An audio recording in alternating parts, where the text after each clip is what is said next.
Hello বন্ধুরা, welcome to my channel Meghla Akash.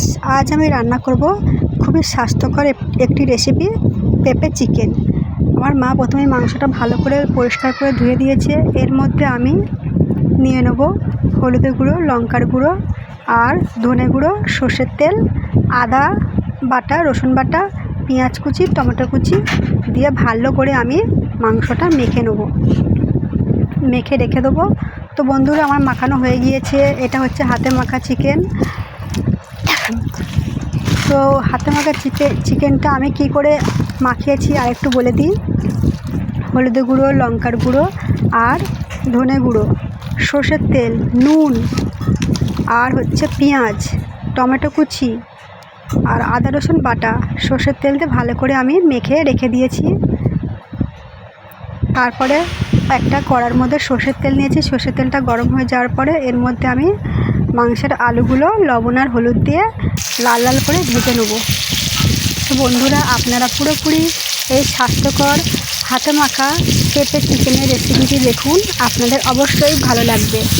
Skip না করে পুরোপুরি রান্নার ভিডিওটি দেখুন।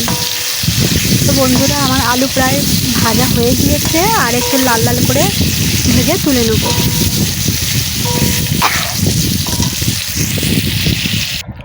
তো আলু তুলে নিয়েছি। কড়ার মধ্যে আরেকটু সর্ষের তেল দিয়েছি, দিয়ে এর মধ্যে আমি দিয়ে দিয়েছি গোটা জিরে, এলাচ, লবঙ্গ, দারচিনি, শুকনো লঙ্কা একটা, আর দেবো তেজপাতা।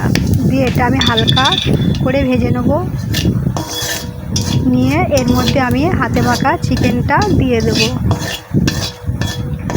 খুবই স্বাস্থ্যকর একটি রেসিপি।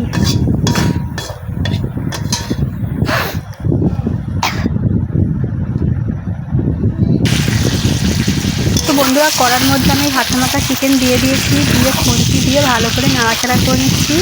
এই রান্নাটা হবে কিন্তু পুরোপুরি গ্যাসটা আস্তে করে দিয়ে, হাই ফ্লেমে হবে না, একদম লো ফ্লেমে এই মাংসটা হবে। তো আমি ভালো করে নাড়াচাড়া করে নিচ্ছি, দেখতে পাচ্ছেন।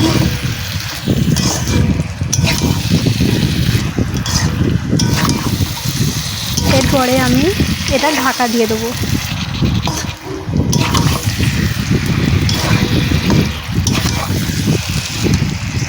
আর এদিকে আমি পেঁপেগুলো পাতলা পাতলা করে কেটে রেখে দিয়েছি ধুয়ে। তো বন্ধুরা, ঢাকনা তুলে নিয়েছি, দেখতে পাচ্ছেন। ঢাকনা তুলে নেওয়ার পরে আমি কেটে রাখা পেঁপেগুলো এই মাংসের মধ্যে দিয়ে দিয়েছি। যেহেতু পেঁয়াজও আছে আর পেঁপেও দিয়েছি, তার জন্য অনেকটা জল উঠবে। তো সেই জলের মধ্যেই পেঁপেও সিদ্ধ হয়ে যাবে, আর পেঁপের সাথে সাথে যেহেতু পেঁপে দিয়েছি, তার জন্য মাংসটা খুব ভালো মতো সিদ্ধ হয়ে যাবে। তো আমি ভালো করে নাড়াচাড়া করে নিচ্ছি, করে নিয়ে আমি ঢাকা দিয়ে দেবো। তো বন্ধুরা, আমি ঢাকা দিয়ে দিয়েছিলাম। এবার ঢাকনাটা তুলে নিয়েছি, দেখতে পাচ্ছেন অনেকটা জল উঠেছে, প্রায় অনেকটাই জল উঠেছে। আমি আরেকটু ভালো করে নাড়াচাড়া করে নিচ্ছি, করে নিয়ে আমি বেশ ভালোই নাড়াচাড়া করে নিচ্ছি আমি খুন্তি দিয়ে। আর এই রকমভাবে নাড়াচাড়া করছি যাতে পেঁয়াজগুলো গলে যায়। আমি আরেকটু ঢাকা দিয়ে দেবো। ঢাকা দেওয়ার আগে আমি 3টে কাঁচা লঙ্কা দিয়ে দিয়েছি, আর একটু সামান্য সানরাইসের গুঁড়ো গরম মশলা দিয়ে দিয়েছি।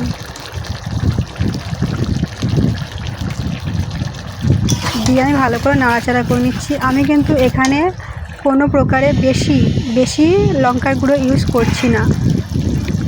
তো বন্ধুরা, আমি ঢাকা দিয়েছিলাম, ঢাকনাটা তুলে নিয়েছি, অনেকটা জল শুকিয়ে গিয়েছে। এর মধ্যে দিয়ে দিয়েছি পরিমাণ মতো চিনি, টেস্ট অনুযায়ী।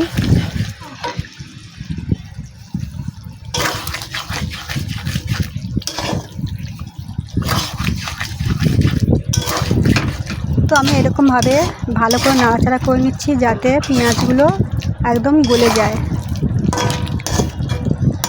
তো আমি আরেকটু ঢাকা দিয়ে দেবো। আর এদিকে এই ভাজা আলুগুলো ঢাকনা তুলে আমি দিয়ে দিয়েছি। দিয়ে আমি আরও ভালো করে কষিয়ে নিচ্ছি। আর এখানে অনেকটা জল শুকিয়ে গিয়েছে। এখানে ভালো করে নাড়াচাড়া করে নিয়ে আমি আবার ঢাকা দিয়ে দেবো। এই রান্নাটা পুরোপুরি ঢাকনা দিয়েই হবে, মানে ভাপেই হবে। একবার ঢাকনা দেবো, ফের ঢাকনা তুলবো, একবার ঢাকনা দেবো, ফের ঢাকনা তুলবো। তো বন্ধুরা আমি ঢাকনা তুলে নিয়েছি, তুলে নিয়ে অল্প পরিমাণে গোলমরিচের গুঁড়ো দিয়ে দিয়েছি। এই গোলমরিচটা আমি কাঠখোলায় ভেজে নিয়েছিলাম, ভেজে নিয়ে গুঁড়ো করে নিয়েছি, নিয়ে এর মধ্যে দিয়ে দিয়েছি। তো আমি ঢাকনা দিয়েছিলাম বন্ধুরা, ঢাকনা তুলে নিয়েছি। দেখতে পাচ্ছেন একদম পুরোপুরি জল শুকিয়ে গিয়েছে। এবারে আমি খুব ভালো করে কষিয়ে নেবো, আর এইরকমভাবে নাড়াচাড়া করে নেবো যাতে ভালো করে পেঁয়াজটা সিদ্ধ হয়ে যায়। আর দেখুন বন্ধুরা, পেঁয়াজটাও সিদ্ধ হয়ে গিয়েছে আর পেঁপেটাও অনেকটা গলে গিয়েছে। পেঁপের সাথে সাথে আলুও অনেকটা গলে গিয়েছে আর মাংসও পুরোপুরি গলে গিয়েছে। এরপরে আমি পরিমাণ মতো জল দিয়ে দিয়েছি। আর তরকারির কালারটা দেখুন বন্ধুরা, খুবই ভালো কালার এসেছে। আমি এখানে কোনো প্রকার লাল লঙ্কার গুঁড়ো ইউজ করিনি, আর আমাদের ঝাল লঙ্কার গুঁড়োও আমি অল্প ইউজ করেছি। তো এরপরে তরকারি উঠেছে, আমি এর মধ্যে দিয়ে দেবো পরিমাণ মতো। যেহেতু আগে আমি সানরাইসের গুঁড়ো গরম মশলা অল্প দিয়েছিলাম মাংস কষানোর সময়, এখন আমি অল্প করে সানরাইসের গুঁড়ো গরম মশলাটা দিয়েছি।